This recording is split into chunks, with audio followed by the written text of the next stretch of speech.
সুপ্রিয় দর্শক মন্ডলী, আসসালামু আলাইকুম। দেশ এবং দেশের বাহিরে যে যেখান থেকে শুনছেন, আশা করি ভালো আছেন, সুস্থ আছেন, নিরাপদে আছেন। আমি advocate Mohammad Belayet Hossain, Bangladesh supreme court. আজকে দুর্দান্ত একটি টপিক নিয়ে আপনাদের সামনে হাজির হয়েছি। আজকের টপিকটি হলো জমি কিনবেন, বাই ল্যান্ড। এই তিনটি কাগজ না দেখলে সর্বনাশ।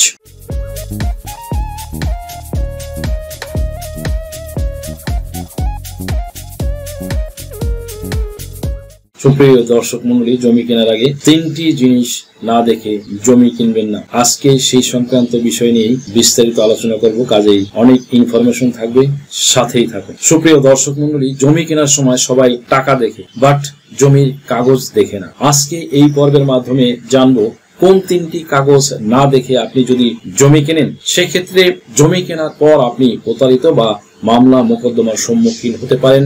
সুপ্রিয় দর্শক মন্ডলী, আপনি যদি জমি কিনতে চান, সেক্ষেত্রে জমি কেনার আগে সর্বোচ্চ সতর্কতা অবলম্বন করে জমির মালিকানার কাগজপত্র তিনটি ধাপে যাচাই বাছাই করে কিন্তু আপনাকে জমি কিনতে হবে। জমি কেনার আগে আপনি যদি জমির মালিকানার কাগজপত্র সঠিকভাবে যাচাই বাছাই না করেন, এই জমি কেনেন, সেই ক্ষেত্রে জমি কেনার পরে আপনি প্রতারিত বা মামলা মোকদ্দমার সম্মুখীন হতে পারেন। এই ধরনের ঝুঁকি কিন্তু থেকে যাবে। সুপ্রিয় দর্শক মন্ডলী, চলুন তাহলে এখন আমরা জানি কোন তিনটি ধাপ অবলম্বন করে আপনারা জমি ক্রয় করবেন বা জমির মালিকানার কাগজপত্র যাচাই বাছাই করবেন। ফার্স্ট অফ অল হচ্ছে মালিকানার কাগজপত্র দেখা বা ডকুমেন্টেশন। দ্যাট মিনস আপনি যার কাছ থেকে জমি কিনতেছেন, সেই ব্যক্তি কিভাবে জমির মালিক হয়েছে, সে কি ক্রয় সূত্রে জমির মালিক নাকি ওয়ারিশান সূত্রে জমির মালিক, সেটি কিন্তু আপনাকে যাচাই বাছাই করে দেখতে হবে। তার নামের খাজনা খারিজ সেটি রয়েছে, সেটি ঠিক আছে কিনা। কিন্তু আপনাকে দেখতে হবে যে যার কাছ থেকে জমি পেয়েছেন সে কিভাবে জমির মালিক, সেটিও কিন্তু আপনাকে দেখতে হবে। অর্থাৎ জমির মালিকানার চেইনটি আপনাকে দেখতে হবে। তারপরে কে মালিক হয়েছে, কিভাবে মালিক হয়েছে, যার নামে জমির রেকর্ডিং, জমির খতিয়ান হওয়ার কথা ছিল সেই ব্যক্তির নামে রেকর্ডীয় জরিপ খতিয়ানগুলো হয়েছে কিনা, সেটি কিন্তু আপনাকে যাচাই বাছাই করে দেখতে হবে। অনেক সময় আমরা দেখি রেকর্ড মিসিং হয়, এটি কিন্তু মোস্ট ইম্পর্টেন্ট একটি আপনার হচ্ছে সমস্যা। যে রেকর্ড হওয়ার কথা ছিল রহিমের নামে, কিন্তু রহিমের নামে রেকর্ড না হয় কিন্তু হয়ে গিয়েছে করিমের নাম। এরকম কিন্তু অ্যাভেলেবল আমরা আমাদের এই বাংলাদেশের প্রেক্ষাপটে দেখতে পাই। জমির মালিকানার কাগজপত্র আপনাকে সঠিকভাবে এই জন্যই দেখতে হবে। মালিকানার চেইন অফ টাইটেল আপনাকে সঠিকভাবে যাচাই বাছাই করে দেখতে হবে। জমির মালিকানার চেইন বা মালিকানার কাগজপত্র যদি সঠিক থাকে, তাহলে আপনার হচ্ছে যে প্রথম ধাপটি কমপ্লিট হয়ে গেল। এন্ড দেন প্রথম ধাপটি কি? প্রথম ধাপ হচ্ছে জমির মালিকানার কাগজপত্র সঠিকভাবে দেখা। এন্ড দেন দ্বিতীয় ধাপ হচ্ছে আপনার সার্চিং হচ্ছে আপনি যে জমির মালিকানার কাগজপত্রগুলো দেখেছেন, ফটোকপি দেখেছেন, এটি সঠিক আছে কিনা। ফটোকপির সাথে সরে জমিনে যে অফিস রয়েছে, সেই অফিসে ভলিউম বহিতে মিল আছে কিনা, সেটি কিন্তু আপনাকে তল্লাশি দিয়ে দেখতে হবে, যেন কোনো রকমের মিসম্যাচ না থাকে, সেটি খেয়াল করে যাচাই বাছাই করে দেখতে হবে। অর্থাৎ আপনি যার কাছ থেকে জমি কিনতে চান, সে যদি ক্রয় সূত্রে জমির মালিক হয়, তার দলিলটি সঠিক আছে কিনা, এই দলিলটা কিন্তু আপনার সংশ্লিষ্ট সাব রেজিস্ট্রি অফিসে গিয়ে ম্যাচিং করে দেখতে হবে। তার নামে যে খারিজ রয়েছে, সেই খারিজটি সঠিক আছে কিনা, সেটি কিন্তু আপনাকে সংশ্লিষ্ট এসিল্যান্ড অফিস থেকে মিলায়ে দেখতে হবে।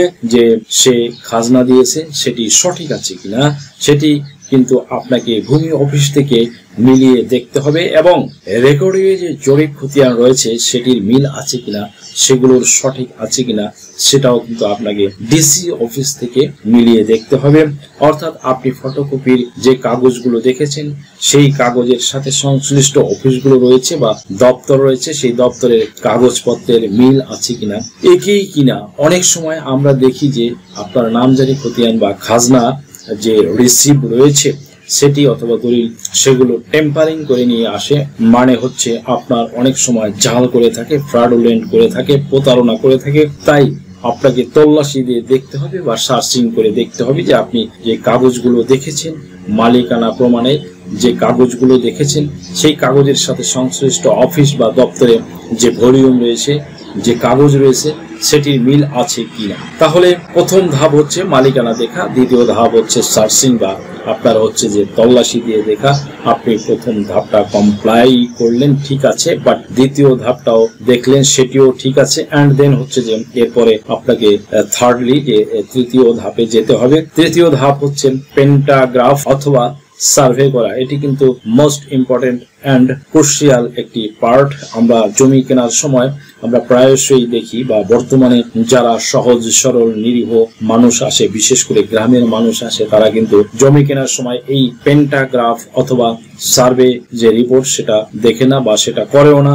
ইভেন কি অনেকেই আছে পেন্টাগ্রাফ বা সার্ভের কথা এমন লোকও আছে তারা শুনেইনি অদ্য পর্যন্ত। কিন্তু তাই জমি কেনার সময় 3 নম্বর ধাপটি কিন্তু অবশ্যই আপনাকে গুরুত্ব সহকারে ফলো করতে হবে, কমপ্লাই করতে হবে। তাহলে 3 নম্বর ধাপটা কি? 3 নম্বর ধাপ হচ্ছে পেন্টাগ্রাফ অথবা সার্ভে করা। পেন্টাগ্রাফ অথবা সার্ভে করে আপনাকে নিশ্চিত হতে হবে আপনি যে জায়গাটি কিনতেছেন, কাগজে যে জায়গাটি দাগ নম্বর খতিয়ান নম্বর আছে, সরেজমিনে যে জায়গাটা আপনি দখল নিচ্ছেন সেটি এক জায়গায় কিনা কিংবা সেটি ঠিক আছে কিনা। আমরা অনেক সময় দেখি আপনার দলিলটা আছে 225 দাগে, আপনি সরেজমিনে দখলে গিয়েছেন সে ফর এক্সাম্পল 226 দাগে, বা অনেক সময় এরকম দেখা যায় যে সিএস দাগের সাথে আপনার এসএ দাগের, আবার এসএ দাগের সঙ্গে আরএস দাগের মিল থাকে না। তাই আপনাকে পেন্টাগ্রাফ অথবা সার্ভে করে নিশ্চিত হতে হবে, আপনাকে এনশিওর করতে হবে আপনি যে জায়গাটি কিনতেছেন বাস্তবিক পক্ষে সরেজমিনে সেই জায়গাতে আপনি আদৌ দখলে যাচ্ছেন। সুপ্রিয় দর্শক মন্ডলী, তাহলে আপনাকে এটিও লক্ষ্য করতে হবে। তাহলে মালিকানার কাগজপত্র আপনাকে এই 3টি ধাপে যাচাই বাছাই করার পরেও আরো কিছু কাগজ কিন্তু আপনাকে করতে হবে। সেটি দেখতে হবে জমিটিতে সরকারি কোনো স্বার্থ আছে কিনা বা কোনো হালট আছে কিনা, জমিটি কোনো মর্টগেজ বা বন্ধক আছে কিনা, যে দাতা আপনার কাছে জমিটি বিক্রি করছে আপনার কাছে বিক্রি করার আগে অন্য কারো কাছে বিক্রি বা হস্তান্তর করেছে কিনা। এটি কিন্তু বর্তমান সময় অহরহ হয়ে থাকে। মানুষ লোভ লালসায় করে এত বেশি প্রতারক হয়ে গেছে, আমরা কিন্তু এটি আপনার অহরহ দেখি যে জমি আপনার কাছে বিক্রি করার আগে সেই জমিটি তার নিকট আত্মীয়ের কাছে হেবা করে দিয়েছে। তাহলে আপনার আইন কি বলে? আইন বলে সম্পত্তি হস্তান্তর আইন এবং রেজিস্ট্রেশন আইন, দুইটা আইনই বলে যে দলিলটি আগে সেই দলিলটি আপনার কার্যকারিতা পায় বা টপ প্রায়োরিটি পায় যেই দলিলটি প্রথমে বা আগে হয়েছে। তাহলে আপনার কাছে জমি বিক্রি করার আগে যদি সেই জমি দাতা তার নিকটাত্মীয়, তার স্ত্রী বা ছেলে বা মেয়েকে যদি হেবা করে দেয়, তার মেয়ের কাছে হস্তান্তর করে থাকে, সেই ক্ষেত্রে কিন্তু ওই আগের দলিলটি আপনার কার্যকারিতা পাবে, আপনার দলিল কিন্তু বাতিল হয়ে যাবে, ক্যান্সেল হয়ে যাবে। আপনি কিন্তু প্রতারণার শিকার হবেন, আপনার দলিল কিন্তু টিকাতে পারবেন না, ইভেন কি আপনার জমিও টিকাতে পারবেন না। তাই আপনি জমি কেনার আগে এটি কিন্তু আপনাকে যাচাই বাছাই করে ভ্যাটিং করে আপনাকে দেখতেই হবে। যার কাছ থেকে আপনি জমি কিনতে চান, যে দাতার কাছ থেকে জমি কিনতেছেন, সেই দাতা আপনার নিকট জমি বিক্রয় করার পূর্বে সেই জমি আবার কোথাও হস্তান্তর করেছে কিনা, মর্টগেজ দিয়েছে কিনা, এই বিষয়গুলো কিন্তু আপনাকে যাচাই বাছাই করে দেখতে হবে, সার্চিং দিয়ে দেখতে হবে। পরিশেষে আপনাদেরকে একটা দিক নির্দেশনা আমি দিব, সবকিছু যদি ঠিকঠাক থাকে, আপনি মালিকানার কাগজপত্র 3টা ধাপে যাচাই বাছাই করে দেখেছেন, মালিকানার কাগজপত্র দেখেছেন, তল্লাশিও দিয়েছেন, পেন্টাগ্রাফ করেছেন, সবকিছুই ঠিক আছে বন্ধুরা, আপনি সিদ্ধান্ত নিয়েছেন যে হ্যাঁ আপনার সারা জীবনের অর্জিত টাকা বা সম্পদ নিয়ে আপনি আপনার কষ্টের টাকা দিয়ে এক টুকরো স্বপ্ন কিনবেন, আপনি জমিটি কিনবেন।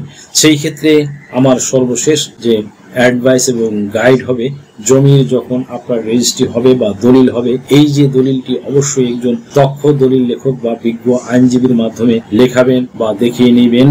কারণ অনেক সময় আমরা দেখি দলিল লিখতে ভুল হয়ে যায়, দলিল লিখতে যদি কোনো ভুল হয়ে যায়, দলিলের গর্ভে মালিকানায় দাতা গ্রহীতার নামে অথবা তফসিলে যদি কোনো ভুল হয়ে যায়, তাহলে কিন্তু আপনার এই ভুল সংশোধন করার জন্য অনেক জটিলতার সম্মুখীন হতে হয়, অনেক কালক্ষেপণ হয়। অনেক সময় আমরা দেখি ভুল সংশোধন করার জন্য আদালতে মামলা মোকদ্দমাও কিন্তু করতে হয় এবং লট অফ কনফিউজড, অনেক ধরনের জটিলতা করতে হয়। সুপ্রিয় দর্শক মন্ডলী, আশা করি আজকের ভিডিওটি থেকে আপনারা সামান্যতম হলেও উপকৃত হয়েছেন। যদি ভিডিওটি আপনাদের সামান্যতম উপকার আসে তাহলে রিকোয়েস্ট করব চ্যানেলটি লাইক, শেয়ার, কমেন্টস এবং সাবস্ক্রাইব করে পাশে থাকা বেল বাটনটি প্রেস করে দিন, যাতে পরবর্তী ভিডিওর নোটিফিকেশনটি খুব সহজেই পেয়ে যান। সো আজকের মতো এখানে শেষ করছি। দেখা হবে অন্য কোনো দিন, অন্য কোনো ভিডিওতে, অন্য কোনো আইনি কন্টেন্ট নিয়ে। সেই পর্যন্ত সকলে ভালো থাকুন, সুস্থ থাকুন, নিরাপদে থাকুন। আবারও সবাইকে ধন্যবাদ জানিয়ে এখানে শেষ করছি। আল্লাহ হাফেজ।